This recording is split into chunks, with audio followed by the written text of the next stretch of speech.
Hi, I'm Tom Verrier. I'm Senior Band Conductor and Director of Wind Ensembles at Vanderbilt University in Nashville, Tennessee.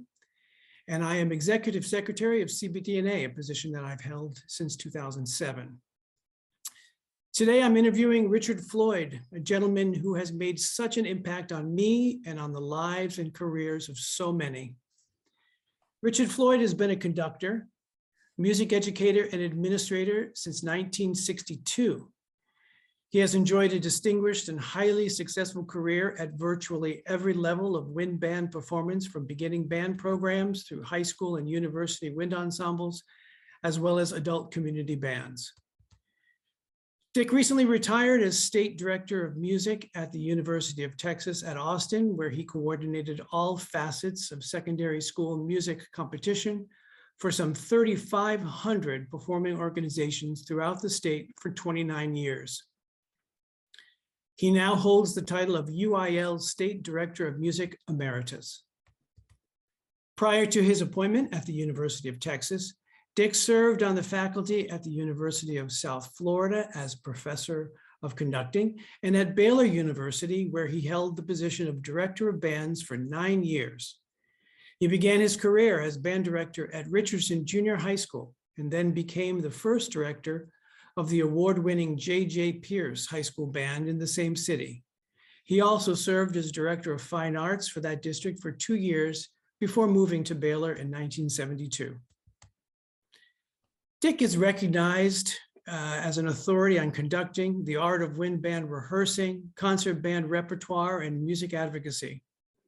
His list of awards is extensive. It includes the Texas Bandmasters Association Lifetime Administrative Achievement Award, the Texas Music Educators Association Distinguished Service Award, the Midwest International Band and Orchestra Clinic Medal of Honor, as well as induction into the Bands of America Hall of Fame and the National Band Association Academy of Wind and Percussion Arts.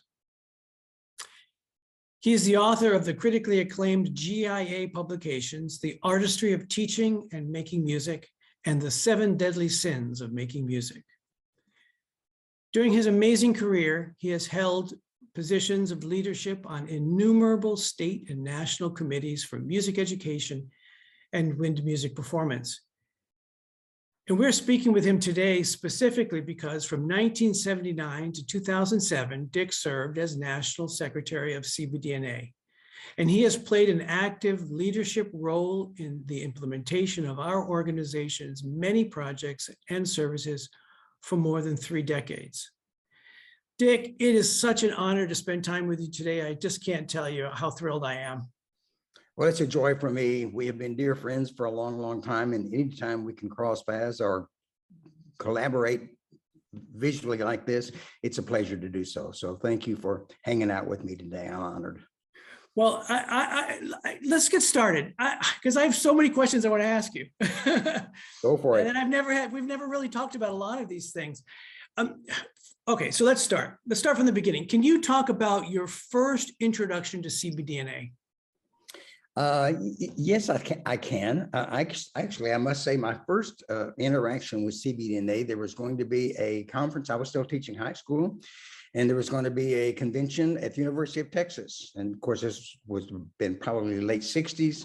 I didn't look up the exact year of that, but the bottom line, I said, I don't know anything about this group. I think it'd be fun to go to that. So I called one of the powers that be at the University of Texas then. Again, that was a long time ago. These people are long since passed from this earth. But I was informed that probably those topics that are going to be discussed at that meeting would be a little bit more higher powered than I would be interested in, and probably be best for as a high school director not to be a part of that. So that's kind of where our roots of CBDNA were at that time. But my first real encounter with CBDNA was 1975. The National Convention was in Berkeley, and it was a very different organization that time. Not a lot of people there. The big overpowering topic that was on the tip of everybody's tongue was, why can't we get more coverage of halftime shows at the college football games? And we even brought in a network. I don't remember. I think it was CBS, but don't hold me to that. But we brought in a network official, And he gave us a wonderful answer. He said, that's no problem at all. All you have to do is find a sponsor and we will cover every minute of marching band that you put on the field. So money was the issue as much as anything else, I think. Bob Reynolds, I remember vividly, did a session, did an analysis on George Washington Bridge. And quite candidly, that was a new world to me, to sit down and take a piece apart. And I wasn't the only one. This was new territory for CBDNA to look in those things. There were concerts, of course, but basically it was a very, let's say, practical approach to what it was that college band directors did, not much about the artistry of what we dream of and we practice today. We left that conference with David Whitwell, who was at Cal State Northridge, as our president, and Bob Briggs was the Secretary-Treasurer.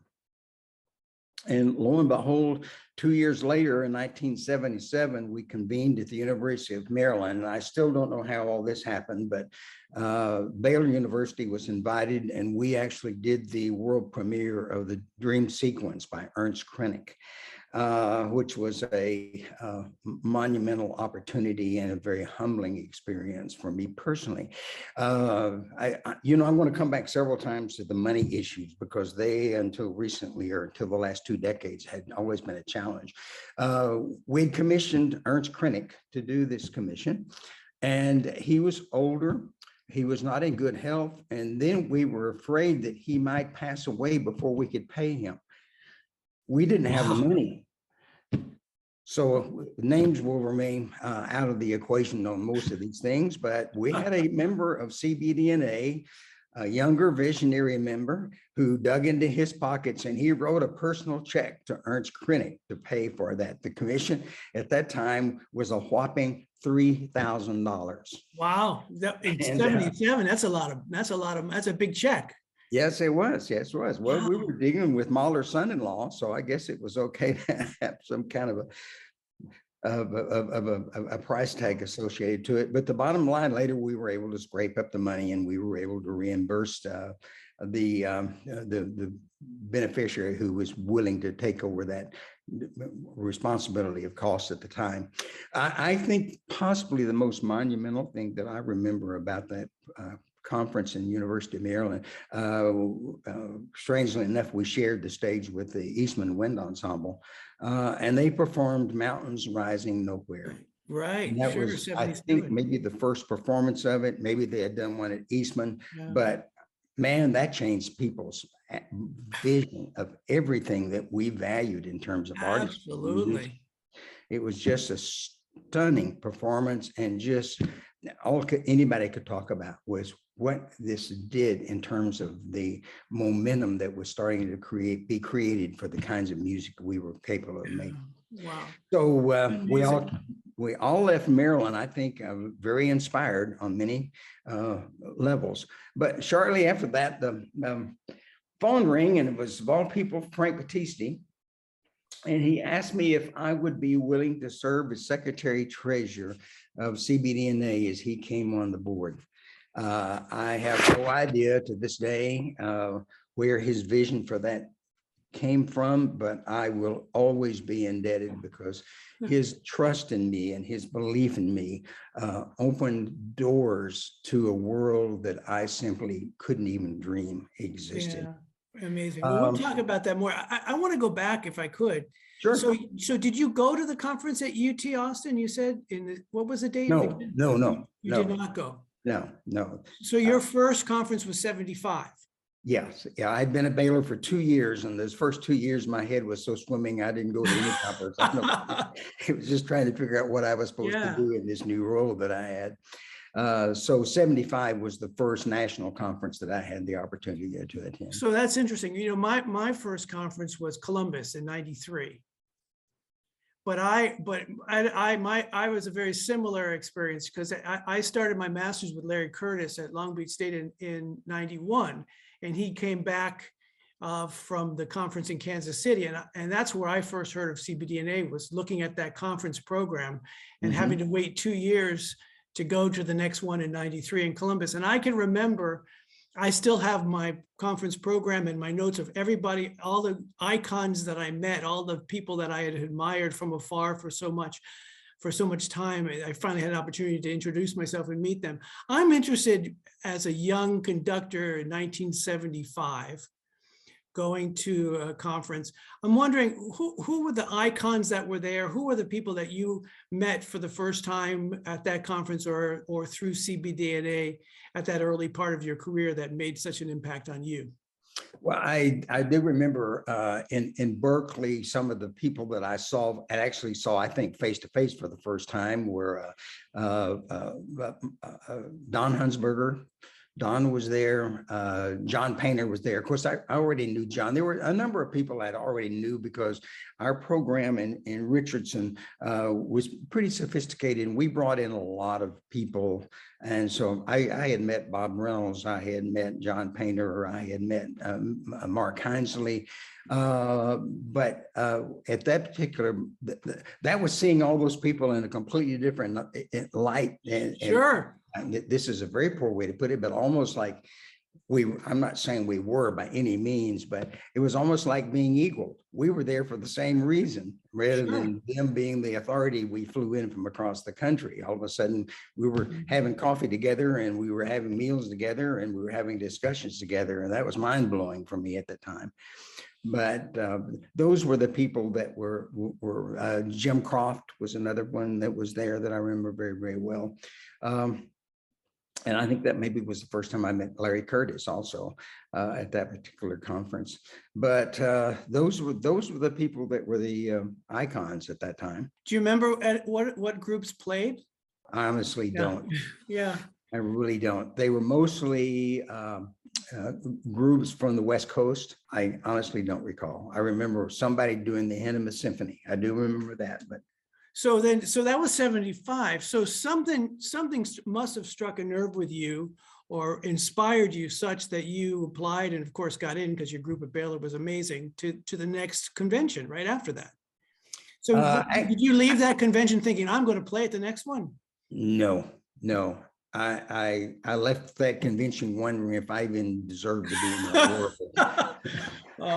I felt so ignorant in terms of what I knew and what I didn't know and what I had to learn. That's a story for another day. But there was a real struggle for me for about 18 months of I'm not good enough to do this. I shouldn't. Really? Yeah. As a result of the experience of being there. And also there's another activity that was happening during this very same period of time called wind ensemble conferences. Right. I want to talk about that in a minute. I'm really interested in bringing that topic up as well. But those wind ensemble conferences, I went to several of those early on. In fact, I went to 2 of those before I went to the CBDNA conference. Yeah. And I left those meetings with my hair on fire. I had no idea what I was doing or what they were talking about in many cases, or the repertoire that they were playing. Sure. So it was a huge learning curve. So what inspired you? I'm really interested in your train of thought in terms of making the decision to apply, and of course you got in to the 77 conference. Well, back then. I don't really know whether we had the application procedure or not. I really don't. David Whitwell contacted me and he says, I want you. He had been on my campus. He had been there for a summer camp. We called it a wind ensemble camp. And we had collaborated together. We conducted together. We'd made music together during that week. And he just simply contacted me and said, Dick, would it be possible? Could Baylor come to Maryland? I want you to do the premiere of the Dream Sequence. Wow, really? Yeah. So that was it. That's the way it happened. That's so cool. Do you remember what else you programmed on that? What other pieces? What would you program around that? That's we did a piece called Sonnets, which was by Richard Willis, who was the composer in residence at Baylor at the time. We did it was a D.W. Reeves variation that I'm drawing a blank on that one. We did Hammersmith. You did Hammersmith, yeah. That concert, yes, yeah, definitely. And it was a theme and variations that D.W. Reeves wrote, and I guess I'm just drawing a blank on it, but it was a rather clever kind of a old community band in the park, New England kind of piece. That we closed the concert with that. I do remember that for sure. But and honestly I can't tell you what we opened the concert. But of course the two cornerstones of the piece was Dream Sequence and the Hammersmith. And Krennic he conducted the Dream Sequence. Wow. That concert. So now did he come out to Waco beforehand and work with the group, or? No, we had a couple of rehearsals up there. We had several phone conversations. Once I got the score, I still have that original. It was all handwritten. And really? Yeah, I've still got it. But I remember getting it, and there was a lot of weird, not negative weird, just interesting things. He didn't really understand the total instrumentation of what a wind band was. So he thought he had to write both cornet and trumpet parts. So I think it was 6 trumpet parts and 4 cornet parts. Wow. And then he somehow had envisioned that bari sax had some kind of relationship with euphonium. And so there was 3 parts for those instruments. Wow. So there's some interesting things. But then in addition to that was he wrote off the instruments just got outside of the range. And also some little unusual things with the percussion. And I will never forget this. It was a Sunday morning, and he lived in Palm Springs, and we'd agreed that a designated time I was going to call him. And I was sitting on the phone thinking, okay, I'm getting ready to talk to a gentleman who is a past son-in-law of Mahler.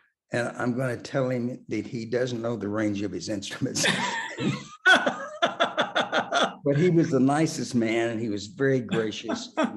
He was fun to work with on the performance of the piece. Of course, the piece hasn't had a great life, but it does have some fascinating moments in it, in the piece itself. And occasionally I keep thinking maybe one of these days it'll get a little bit of a resurrection, and we might find that there's a lot more in it that our ears will welcome than they would in 1975.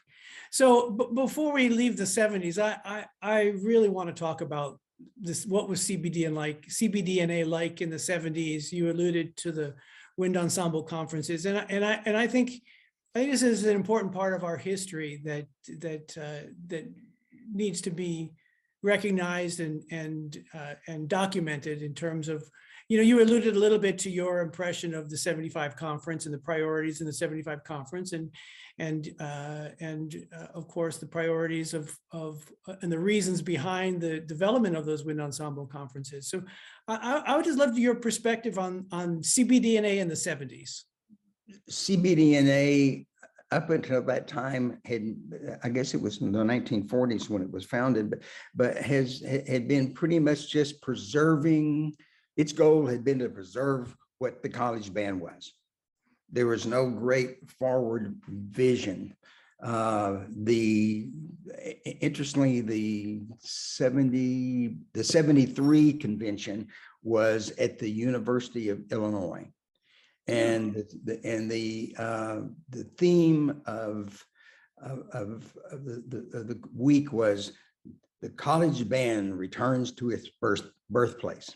Sure. And it was all about, we're going to keep everything like it is, and big discussions. You can go back and look through this book of proceedings from the 60s and 70s, big discussions about seating charts, how bands should be seated, what would be the best mouthpiece for your saxophone players to use. It was those kinds of priorities and those kinds of items of interest were pretty much what seemed to drive the conventions. Of course, they had bands play, and you can go back and look, and they were pretty conservative,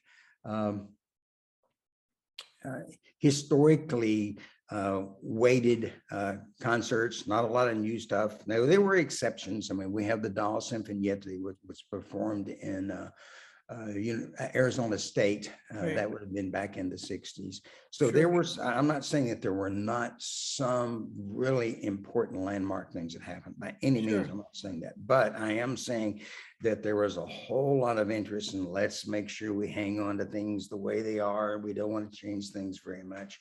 And there were a lot of young directors where the whole business of this wind ensemble conference came from, at least as I understand it. There were a lot of young conductors who were saying that that's not where we want our life to go. We do not Right. want to continue to be conducting transcriptions and multiple performances to Stars and Stripes forever. And as a result, these events started happening. There was David Whitwell did one in Cal State Northridge.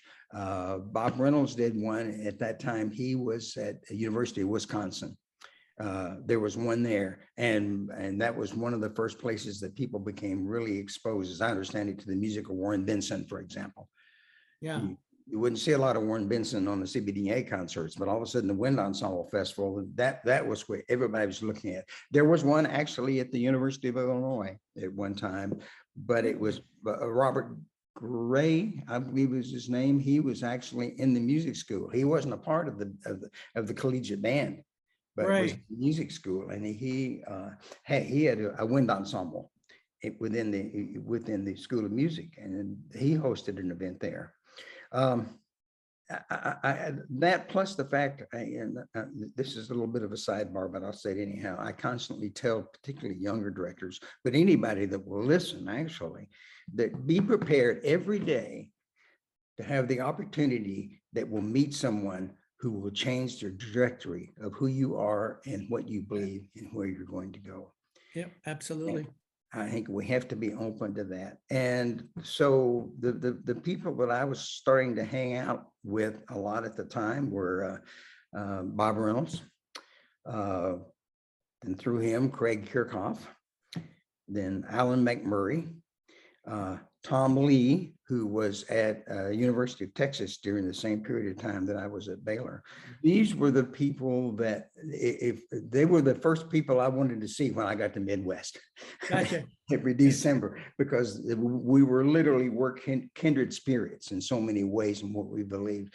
So I think having those interactions with those people was what's pulled me in. And I'm sure I can't document this, but I'm sure at some point Bob probably said to me, Dick, you need to come to these wind ensemble conferences. But it was very quickly, once that was made that connection, I thought, this is the world that I want to embrace. And this is the world that I hope I can find a place in. So Frank Battisti talked to you after the 77 conference about coming on board as Yes. National Secretary. So at that time, it seems to me that's right about the time that the last wind ensemble conference happened, right? About the same time. Yeah, I think I think you're absolutely right. And of course, one of the reasons that happened, because they no longer were necessary, because CBDNA was starting to take on the mantle of what that represented. So you came on board as part of the organizational end of CBDNA, as part of the board, right at a pinnacle moment in our organization's history. Yes, a pinnacle moment in two ways. One way, the way we're discussing right now. The other one was that convention actually was held in Milwaukee just prior to Midwest. So it was, instead of being in 79, it was in December of 78. And the reason they had it before, we were concerned that if indeed we tried to have it another time, there would not be enough people come to it to support it. Really? Yeah, because just the passion, the interest, they were just a big concern about whether or not CBDNA was actually going to survive. So we tied because of the change of priorities, or what? I think I would hesitate to venture an opinion on it. I think maybe the fact that the artistic world of the band, particularly the wind ensemble, what Fred was doing at Eastman, and to a certain extent what John Painter was doing at Northwestern, then all of a sudden there was this new vision. And CBDNA was not serving that vision. Let's just put it that way. Right. And so we met in Milwaukee, and then on Wednesday, we met the first part of the week. On Wednesday, we put all the CBDNA members on a couple of buses, and we went to Chicago and joined up with Midwest. And Really? we did not have enough people to fill up 2 charter buses. It was less than 100 people that were made that trip. And at that meeting in Milwaukee, Bob Briggs, who was the Secretary-Treasurer before me, he and I walked down to a bank, and we cut a cashier's check for $1,500. That was all the money we had. We had $1,500, and he gave me a shoebox that was full of index cards that had the name and address of each member of CBDNA at that time. Wow. And that was December of 78. Yeah. Mm-hmm. And literally that's what we had. And lo and behold, Frank Battisti was coming on board for the next convention, and he proceeded to immediately announce that we were going not only having a CBDNA national, we were also going to be having a conference in Manchester, England, that would be an international wind band event. And so later, Bob Briggs sent me a huge shipment of boxes. I had all, not just one of these. I had any leftover books of proceedings. Really? I had receipts. I had all that material. All that, by the way, was ultimately I was sent to the University of Maryland, where our archives are now. So that's all there now. But anyway, I took all that stuff and set up a little CBDNA shrine in the closet of my guest bedroom, and that was our office, and that was the kind of way we got started. I was very lucky at Baylor. They were very supportive of helping with what things we needed, but and I was able, for the first time through the mail system at Baylor, I set up a printed database so that I could actually print out labels. Right. So we could mail things out, opened a bank account, printed some stationery, and we were off and running. Wow. My collaborations at that time and my interactions with Frank Battisti will always remain very precious to me. And he inspired me and taught me so much, and I've always enjoyed the association I've had with him. But he was planning on having this 81 conference. It was going to be at Ann Arbor. It was going to be at the University of Michigan. And at the same time, we were going to start figuring out how we were going to have a conference in Manchester, England. And of course, that's another one of those, and I hope through the thread of this conversation, how many things that we can look back on now and know that CBDNA was the catalyst. Right. Major changes in so many things. Absolutely. If Frank hadn't had that vision and CBDNA hadn't said, sure, we can do that. And that's always been the attitude of CBDNA. It's never, well, could we have a committee look at that? Right. And I would interject here right now that that's one of the reasons I enjoyed doing that so long, because we kept doing stuff. Yeah. We didn't talk about stuff. We did stuff. And you never said you can't do that. We just did it. So anyway, we get to Ann Arbor. Now, how was the attendance at that conference? Yeah, I'm about to get to that. That's interesting. I can't wait. I can't wait. Come on. I would argue that the conference in Ann Arbor was really the beginning of the new vision. That was when you could start to see what CBDNA could be, came into vision. We were no longer talking about instruments and seating charts and so forth. We had premieres by William Kraft, Gunther Schuller. Gunther was there for the entire conference. Had the contemporary chamber ensemble was there. Arthur Weisberg, I believe, was the conductor. And we had in-depth sessions on composers and repertoire. Totally different feel and sense of values that we had. But Bob had invited me to come up early just to hang for a couple of days. So I'd gone up the Saturday before the conference was going to start on Wednesday. And so Sunday, it started snowing. And I'm not talking about a little snow. It's probably the most snow I'd ever seen in my life. You couldn't see off the back of Bob's porch out of his den. And they were talking about the entire Midwest shutting down. Oh my God. And we didn't have enough money in the bank to cover the cost of the convention. We were gambling that we were going to get enough people there that we'd take up enough dues that I'd be able to pay the bills before we left town. But if it'd been no conference, there'd been no registration income. There'd been no registration income. Maybe something would happen, but I could honestly have seen CBDNA being bankrupt and being done right there. But lo and behold, the clouds parted. It started clearing on Monday, and by Wednesday, people were showing up. It was a beautiful weekend, and it was an amazing conference. And I can't give you a hard number on the number of people there, but I can tell you it was more than enough people to pay the bills. And that's important. Yeah, so That's fantastic. So Amazing. yeah, that was a pretty crazy time, but I think that probably got us over the hump. We left there with enough money that it felt like we were solvent. We left there with a taste for the vision of what we could be and what we could do. Sure. And I think that was a milestone moment. And then another sidebar that came out of that, I started thinking about the reality of us having some kind of a informal gathering at Midwest each December. There was no such event like that. There were no board meetings at Midwest. And there had not been any presence of CBDNA at Midwest for some time. And I felt like we needed to expand the culture. Frank and I talked about it. He was in agreement.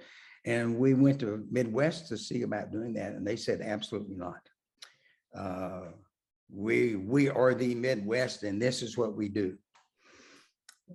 So I went across the street to the Blackstone Hotel. I don't know where they do. Were you ever in the Black? Oh, absolutely. Yeah. And I went over there and discovered that they had a meeting room in their basement that we could, at a modest price, we could afford. Now, the hotel was in a terrible condition. I mean, there were even people who were robbed in their room while they were asleep, including my brother, as far as that goes. But it worked. We were able to start having an annual board meeting, and on Friday afternoon, a few brave souls would leave the convention and come across to the Blackstone Hotel, and we'd meet in the basement and have a gathering of CBDNA disciples to talk through things. And of course, over time, it caught on, and I would argue now that one of the most, the CBDNA forum on Friday afternoon is a not to be missed part of the convention. Oh, sure. And this is another one of those where I think we made a difference, because after we did that for a couple of years, John Painter asked to come over. He was president of the CBDNA, I mean, president of the Midwest at the time. Sure. He wanted to come over and talk to the board. And he came over and said, and he's speaking for the board, said that the Midwest was thinking of changing their policy and engaging and inviting organizations to have meeting spaces and program listings. And I would like to think that if it hadn't been for CBDNA just saying, heck, we're going to go find someplace else, we're going to do this, I wonder how long it might have taken for the Midwest board to decide that, yes, we need to expand into all of our professional organization. But today we take these vibrant meetings at Midwest for granted, like they've always happened, but they didn't. There was a time when they literally were not allowed to happen. So this was your idea? Yes. Yeah. And Frank and I decided to call it the CBDNA Forum. I don't remember what conversation but yeah, that was, we just felt like there needed to be some kind of a more ongoing connection. So that was that. That was kind of the way that got started. Well, there's been, you know, with your involvement of 3 decades on the board, I guess officially 28 years, right? 28 years. 28 years. Because I this year officially got to the halfway point. I just completed my 14 years, and thankful for you for being a big part of providing me this opportunity to follow in your footsteps in this important role. And I couldn't agree with you more. The joy that we have as the National Secretary of CBDNA, and watching so many incredible initiatives come to fruition. It's truly one of the great honors of my career, thanks to you. And I can look back on my 14 years and see all these wonderful things that happened, but I want you to talk about your 28 years and your memories of some of the important initiatives and projects that you remember most fondly during your stint on the board. Well, there's been a lot of them. Of course, we've already touched on several of them. I think it was an interesting transition that happened as CBDNA became more engaged in the profile of priorities we've already been talking about. Unfortunately, the athletic bands gradually got left on the sideline, and they became less of a priority. And I think to a certain extent that the pendulum started to swing maybe too far to the other extreme. And then we started seeing that changing in the 90s and into the 21st century. And today, I think our focuses are far more robust and all-encompassing.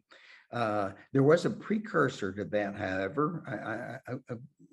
Again, I think there's always been a forward-looking vision about what the CBDNA has been doing and trying to do since the 1980s. But for a while, we did have a Wednesday of the convention was always a focus day. Maybe it was small colleges. Another time it was junior colleges. It was athletic bands and so on. I remember one year when it was in Atlanta, Bill Foster was president. The first day was all about athletic bands. Another conference, it was all about community bands. So while we didn't have an ongoing focus, at least we were starting to think about the reality that there were far more diverse kinds of professional positions than just the college director of bands at a big school, and that we need to be serving all those to a far greater extent. There was also in the 80s and into the 90s, there was very little formal structure from one national to the next. It was kind of whatever the president wanted to do and whatever the host had in mind. And it was just built from the ground up based on whatever resources were available. In one case, and this is another one of those situations where the names will remain nameless. We're not mentioning the name, but a person was the president, and he was ready to move forward on his convention. We got to Chicago at Midwest before the convention in February, and we had no program for the convention. Wow. And the president called the host, who was the director of band at another school, and asked him what was going on. And that director very politely told him, "I am delighted to host your conference, but you're just going to have to let me do it my way." What? And literally, we were patching things together in January for that convention. It ended up fine. We had the groups invited, but as far as structure and so forth. So there's been some interesting times that were a little bit tenuous, to say the least. Also during all this time, two other things were going on. The CBDNA report came to life. The CBDNA journal came into existence. And both of those were literally physically printed and mailed to the membership. And I think those publications did a great deal to unify and bring the CBDNA community closer together. I think those were valuable. I know we no longer do the journal, and the report is electronic, but that's all well and good. It still is communicating. And one of the things, and this was Don Hunsberger when he was president, had this idea. You know, in a report that you see now, there's something from every state. schools, or what music they're playing, what Right. programming and so forth. And that was his idea. He said, wouldn't it be a great, everybody could just have a little show and tell in the journal, in the report rather. And I think that's great. That's one of the first things I look at. That helps me up to this day in my old age to keep my finger on the pulse of what everybody's doing, because it still matters a great deal to me. Keep in mind that everything we've talked about so far evolved prior to internet, Yeah. email, Yeah. and other kinds of electronic wonders that we take for granted. Yeah. It was all done with envelopes and postcards and phone calls. We had no access to credit cards, so dues and resignation fees were paid by check, and those Right. checks had to be individually stamped and deposited by hand. Ballots were physically mailed, and then Yeah. votes returned and tabulated. That was just the way that we were able to do business that way. A part of this may be more interesting to me than anybody else, but I'll share it briefly. But when I was at Baylor, I mentioned earlier, they were so supportive. They were great in terms of the kinds of support, logistical support, and use of the university press and all those kinds of things. And then when I was at USF, University of South Florida, not so much. For 18 months, CBDNA existed on a card table in my living room. That was Wow. pretty much the way it does.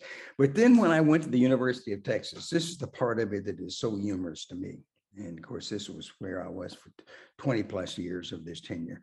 The UIL that I was a part of, which is a part of the University of Texas, had an extensive press and mailroom facility. They could do anything, literally anything. And keep in mind that the UIL, the biggest component of UIL was the interscholastic athletics Right. in public schools. And somehow they got the notion that the CBDNA was the NCAA of college bands. Well, sure. I never told them any different. So the sky was the limit. Anything I wanted. Can I get 1,000 copies of this? Sure. How couldn't you? Wow. Much of the mailing that we were able to do, they paid for. So over that period of time, we saved us a lot of money and did a lot of things. I could just walk down the hall and get almost anything done. But they thought they were doing for the college bands what NCAA did for the college football team. Sure. So Absolutely. So let it go. So yeah, absolutely. Well, that was a lot of work, because you had to mail all the dues things, this dues at one statement time, yeah. Mm-hmm. every fall, and then all those had to come back Mm-hmm. with a check inside it. Mm-hmm. And then elections, all the election thing every year. You, oh my gosh. Yeah. But you didn't even really think anything about doing it, because that was just the way we did things. It was the way you're right. Exactly. Yeah. Interesting. It has occurred to me, as generations change, sometimes history is forgotten. And I think perhaps there are some things that through the process are a bit taken for granted. And I'd like, historically speaking, for you to reflect perhaps on our history as an organization, and what do you feel are parts of our history that just should not be forgotten? I may be coming back to a certain extent full circle when I say this, but I think that the tenacity of the organization just simply not to be denied. Like we are, we're involved in a lot of different organizations and have a lot of different hats that we wear depending on this alphabet soup of organizations that are a part of the wind band world that we all love. But I hope this is not offensive to anyone, but I think it's the best way to describe it. So many of the organizations, their goal is to make sure they keep everything like it is. Let's keep our traditions. Let's keep everything going. Let's make sure that we don't lose contact or connection with our past. Whereas my basic belief about CBDNA, it's been right the opposite. It's always been so forward looking in terms of what it wants to do and what it will do. During the years that I was in your position, it was rare that I would give a report at a forum or at a general session at a national convention that I wouldn't say to them that one of the reasons that I continued to love my engagement with CBDNA was because that's where the action was. Yeah. We were always doing something. And that might lead into, here's another one that we did. The notion of commissions became very, very a high priority, and how those would work. And all of a sudden, people started talking about consortiums.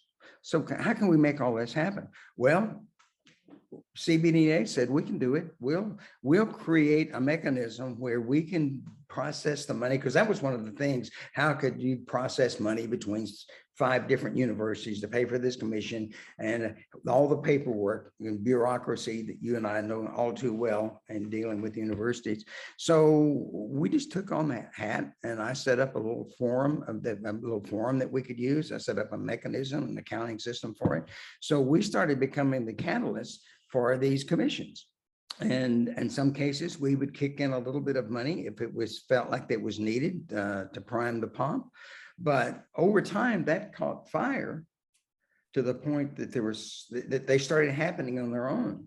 And finally, I remember the board meeting. The board just sat back and says, "We don't have to do this anymore. We've done it for a decade, and everybody's got the drill now." And so that's another one of those places where CBDNA was the catalyst, and just figured out a way to do it, and we did it. Right. And then it created a tradition for all the things that we enjoy today. And now another one was the conducting workshop, which we started at the University of Colorado. They said there were some conducting workshops before then. There's no question about that. There've been some for years. Of course, Fred had some of the first, I think. But we established that relationship with Alan at the University of Colorado. And that became kind of a model for what a conducting workshop could be at the collegiate level. Right. And then off of that, and I don't know why I've spun in this direction, but I don't know whether you recall, but we said, wait a minute, there's a lot of other conducting workshops. And also, what about gender and ethnicity involvement? And we set up a scholarship fund that if the conducting workshop at whatever university could come up with a minority or a ethnic or gender qualified applicant, that we would underwrite their tuition for that workshop. Now, this was way before there was any discussion of diversity and equity and inclusion. We were doing this in the 1990s. Nobody was talking about any of these things, but we were doing them. So, and those are just some of the kinds of the things that to me have set us aside. And at the same time, I don't think we've ever lost our passion for the fact that, number one, we're artists. Number two, we're educators. And number three, we want to support our discipline that we're all a part of.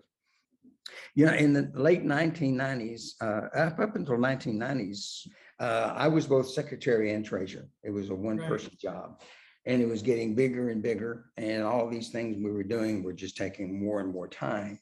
And finally decided it was time maybe to divide these between 2 people. I started just to step down and say it's time for somebody else, but selfishly, I didn't want to. I loved it. It just wasn't enough time to do it the way I wanted to see it done. And Eugene Corcoran was the president at that time. So I went to Gene and said, what do you think about us dividing that into 2 people? Because I'd love to keep doing it, but maybe could we have a separate secretary and a separate treasurer? And his response to me was very humorous. He said, "Dick, I think what you're telling me is you want to give up the marching band." And I said, "Yep, that about sums it up." And that person was Pat Hoy, who was in Northern Arizona at the time, and she filled that position for a number of years. Absolutely. Until she moved into administration. Then Doug Stoddard, who is now at UT Arlington, came on board. He still holds the position.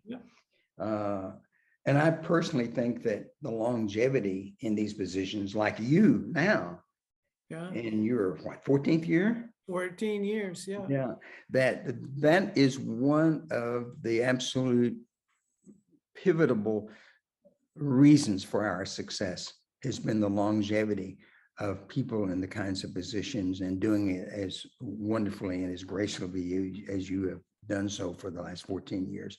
So I think that's a really important part of our growth, our success, and our continued vision is the fact that we have that institutional knowledge that's driving the bus to a great extent from year to year. Well, you've answered my next question. I think you've covered pretty well. But I'll ask it anyway, just in case there's any further thoughts in that regard. It's just I want to get your perspectives on what we are, who we are as an organization today, and your thoughts and words of wisdom for CBDNA moving forward. Could I come back to that in just a minute? Yeah, absolutely. Okay, I would like to. There's one more dynamic event that I would love to please have a part of our conversation, and then we can come back to that. That's a very, very good question and a very challenging question. But I think I guess maybe one of the underlying themes and some of the things is how many times CBDNA has just jumped out on a leap of faith because of what they believe and what they want and what their vision is. And the last one that I was directly involved with was the big leap of faith was when Gary Hill said, we're going to have a conference in New York City. Many simply just said, well, you can't do that unless you have a single university campus to have it made. But because of the abundance of venues there, we didn't have any two concerts in the same hall. We were, if you recall, we were all over the town, and every facility had its own guidelines and its requirements. Gary and I spent hours on the phone and by now email, texts, and so forth, trying to figure out how to make things work and happen. And all the way up to the final concert that was in Carnegie Hall. And I think a lot of people thought, well, you really can't do that, but we did it. And it was incredibly well attended. And I think that's just another graphic example of CBDNA just simply stepping out on faith, just rolling the dice and say, let's go for it. What the heck? We want it. Let's make it happen. Yeah. And that is a tribute more than anything to our membership, all of our members. Sure. That was an amazing conference. It really was. Yeah. I have such fond memory. I have such fond memories of those concerts in Carnegie Hall, just where the headliners were shared, right? The evening concerts were shared concerts, and they were just dynamite. Yeah. But I have a great fondness because in the fall prior to that was when because of your influence, I was asked if I would be willing to take on the role of National Secretary, and we started that 2-year period of me shadowing you. And the first board meeting that I ever went to was in New York. Oh, is that right? Yeah. Yeah. And then you took the reins when we got to Ann Arbor 2 years later. Yeah. Amazing. So back to my question then, in terms of your perspective on how we are as an organization today, and your advice for us as an organization moving forward. As far as an organization today, I think it is the most diverse that CBDNA has ever been. I was blown away at the forum 2 years ago of all the different initiatives that were on the table. and all the different things that were being discussed and the new directions that the organization was taking, and the eagerness on people to embrace those dreams. I don't know how you do this, but that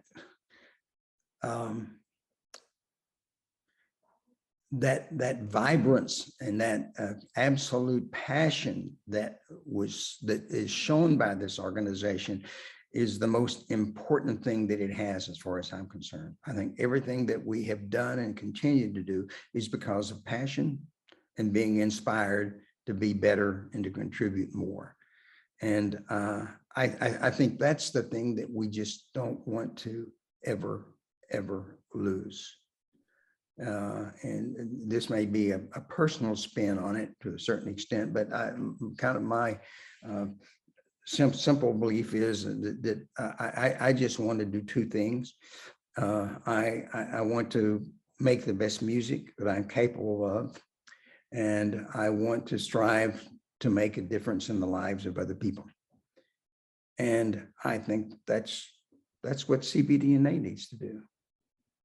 Continue, just let's keep making this best music that we can make. And that's whether it's the basketball pep band, or whether it's the top wind ensemble, or whether it's the combined junior college community band.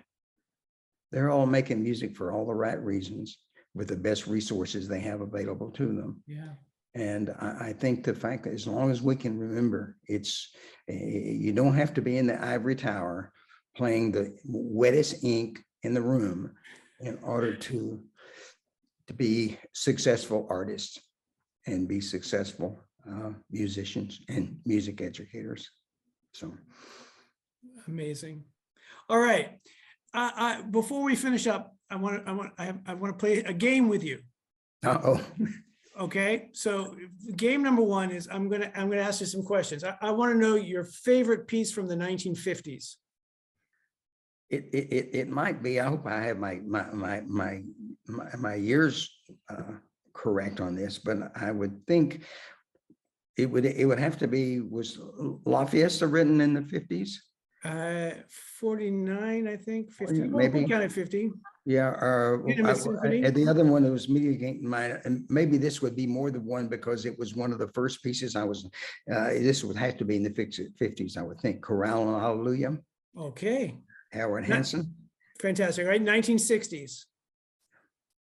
I don't know what would be my favorite, but the one that resonated with me at that time was the Giannini Variation and Fugue. Fantastic, interesting. 1970s. Now that would be, we're up to, yeah, that would be the Doll Sinfonietta. If that was that late 60s? No, that would have been 63, I think. That would have been 60s. Well, take that's my all-time favorite of all pieces. So go awesome. Back, Brad. Sorry, Giannini. Brad's that one. How about from the 80s? There was so much that was written during that period of time. Well, let me follow up then. What in your mind makes a great piece of music?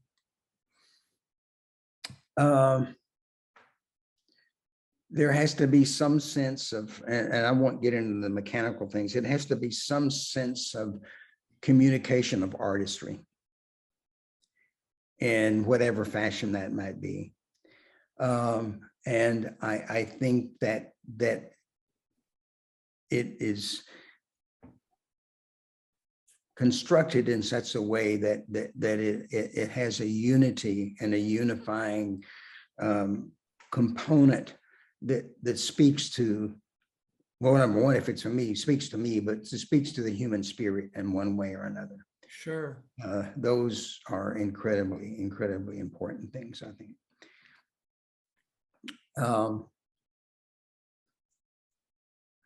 I am much more interested in music that is expressive as opposed to music that is impressive.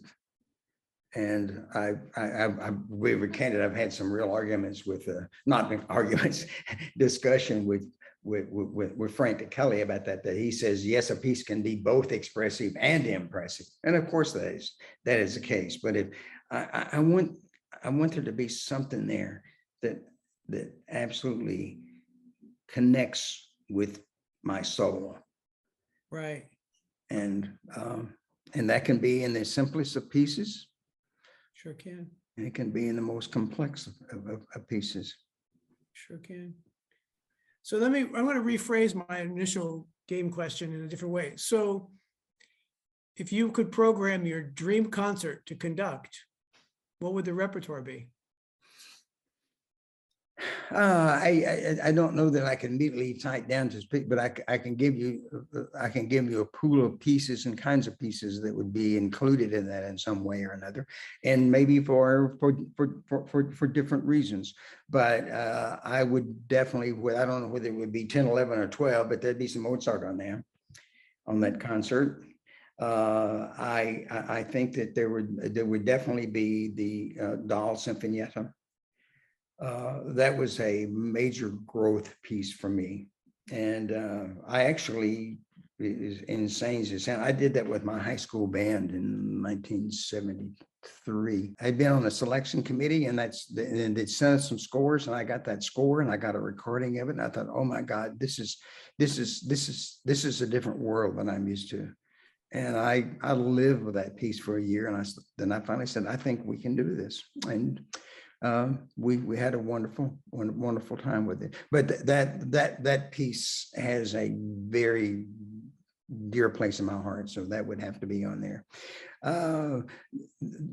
Probably because at this juncture in my life, I mean, I would definitely want, I'm not sure which one it'd be. It would be really one rock solid march that would be on there, because I mean, that's a part of our tradition, part of our heritage.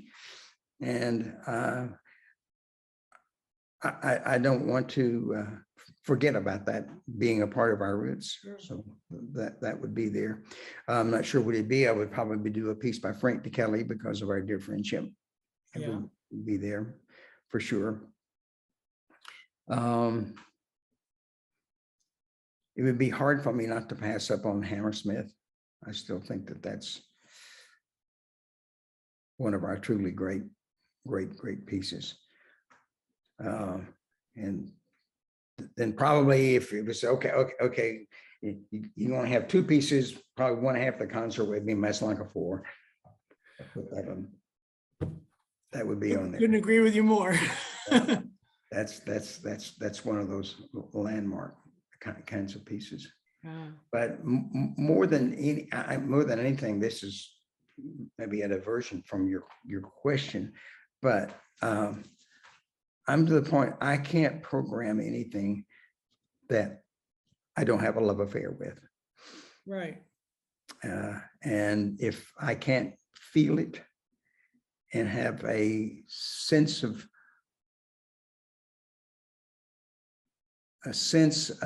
confidence that I can bring inspiration to that piece that will touch other people, I can't do it. Right. I want that kind of connection. That's amazing. Well, I just have one more question before we finish up. And it's probably it is the most reflective question. How do you want to be remembered?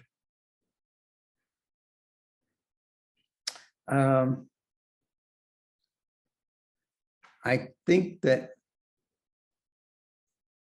actually what I said a moment ago, that people will feel like that I had made the best music that I was capable of, and that I had touched the lives of other people and made a difference in their lives. That's pretty much, if some of those kinds of questions, if you'd asked me 30 years ago, I could have a book this thick of all the things that were important to be remembered for. Not anymore. Just making the best music we can make, and people being able to say, yeah, Dick went for it. He went for it every time. And yeah, he made a difference in my life.